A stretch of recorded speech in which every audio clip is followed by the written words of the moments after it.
Olá pessoal, hoje nós vamos falar sobre a síntese de proteínas.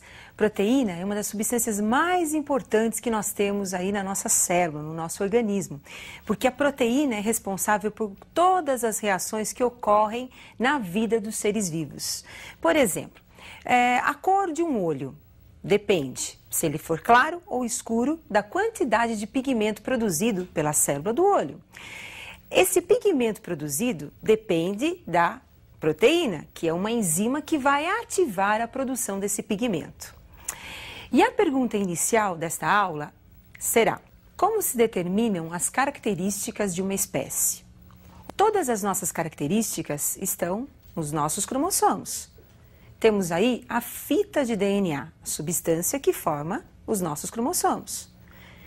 O DNA é uma molécula formada por dupla hélice, dupla cadeia de nucleotídeos. Num pedaço do DNA, nós vamos encontrar o gene, responsável pela informação genética. Este gene vai produzir uma proteína, e essa proteína é quem vai determinar o caráter ou a característica da espécie. Proteína pode ser uma enzima participando das reações respiratórias e digestórias de uma célula. Pode ser um hormônio, como a insulina, que participa do processo de manter a taxa de glicose no sangue. Proteína também pode ser um pigmento, como a melanina, pigmento da pele.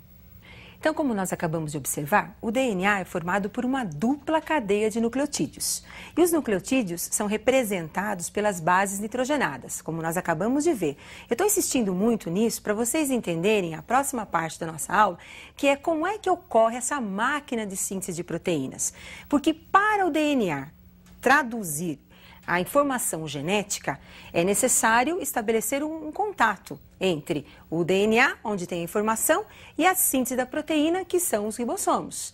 Esse contato ele é feito através de um que nós chamamos de código genético.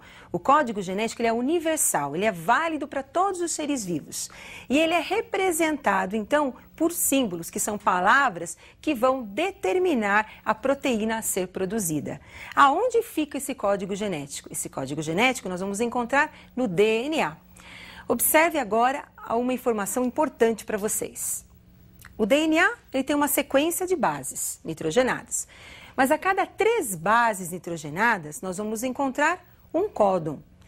Esse códon é o responsável, então, pela informação genética que vai codificar o aminoácido. Então, a proteína ela é formada por uma cadeia de aminoácidos. Agora, cada aminoácido vai ter sua correspondência ao códon do DNA.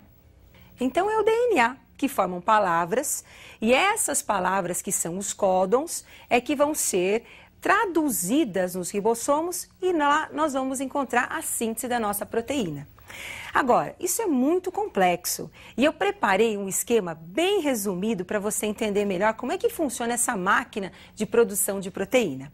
Observe comigo as etapas da síntese proteica. Primeira parte, está lá, o nosso DNA no núcleo da célula, onde tem a informação genética. Essa informação está contida na sequência das bases nitrogenadas. O DNA forma uma fita através de um processo conhecido como transcrição.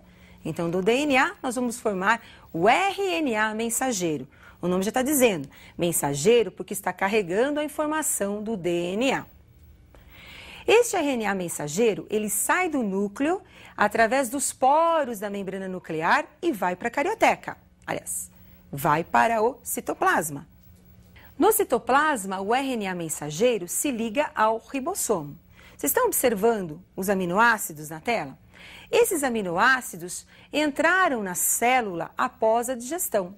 Serão aproveitados e serão encadeados nos ribossomos para formar a proteína. Agora, como é que esses aminoácidos chegam até os ribossomos? Eles são carregados pelo RNA transportador.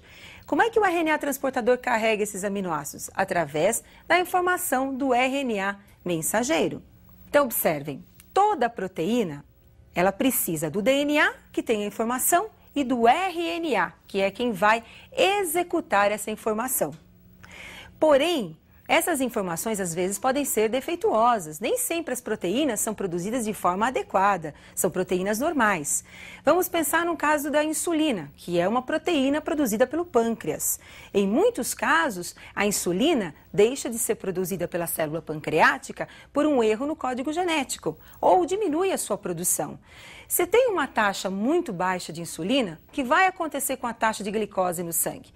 Ela vem a subir. É o caso, por exemplo, das pessoas que têm a diabetes.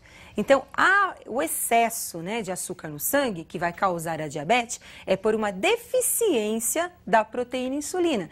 E essa deficiência, quem foi o culpado da deficiência? Pode ser um problema genético, um problema no gene do DNA.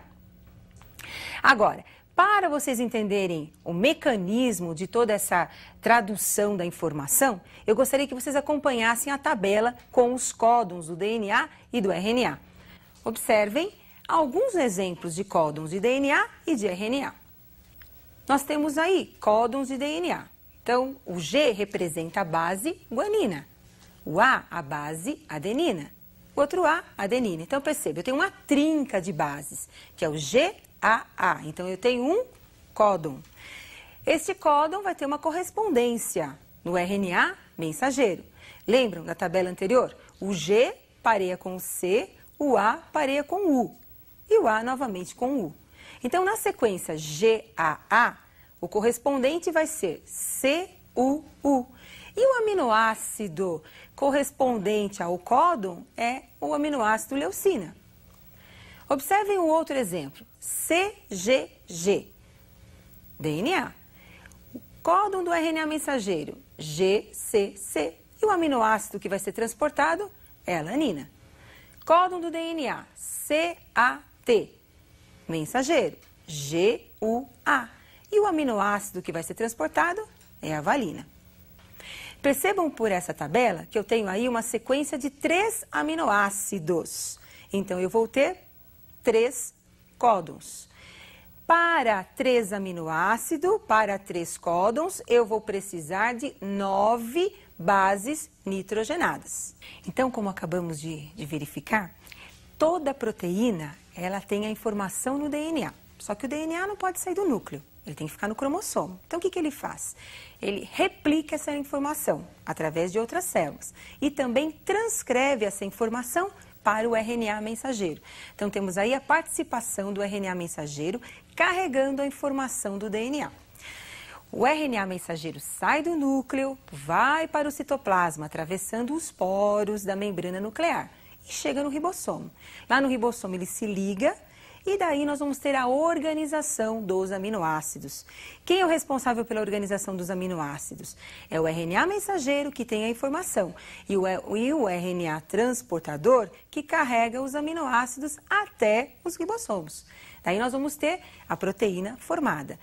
Mas nós temos proteínas com 50 aminoácidos, nós temos proteínas com 400 aminoácidos, enfim, temos aí vários tamanhos de proteína. Essas cadeias de aminoácidos, na verdade, ela é formada por repetições de aminoácidos, porque existem na natureza 20 aminoácidos. Se a cadeia tem 300, é porque entre eles existem repetições dos aminoácidos. Mas quem é que é responsável por essa sequência dos aminoácidos? É o DNA. Por isso, entre muitas proteínas, entre as diversas proteínas que nós temos nos seres vivos, a formação dessas proteínas é que é a característica de cada espécie, que é a característica de cada ser vivo. E essas diversas proteínas é que ajudam no funcionamento da célula, como enzimas, como hormônios, como nós vimos no início da aula. E este é um lembrete precioso. Você não pode esquecer. A diversidade que nós temos de proteínas é devido ao material genético de cada ser vivo. Você decifrar a informação da proteína ajuda muito a você tentar descobrir muitas doenças, as causas de muitas doenças, corrigi-las através do gene. Quando você localiza o gene, você localiza também a produção daquela proteína defeituosa. Por exemplo, observe um caso que pode aparecer na espécie humana. Olha aí, uma pessoa albina. O albinismo é quando você tem uma ausência da produção da proteína melanina.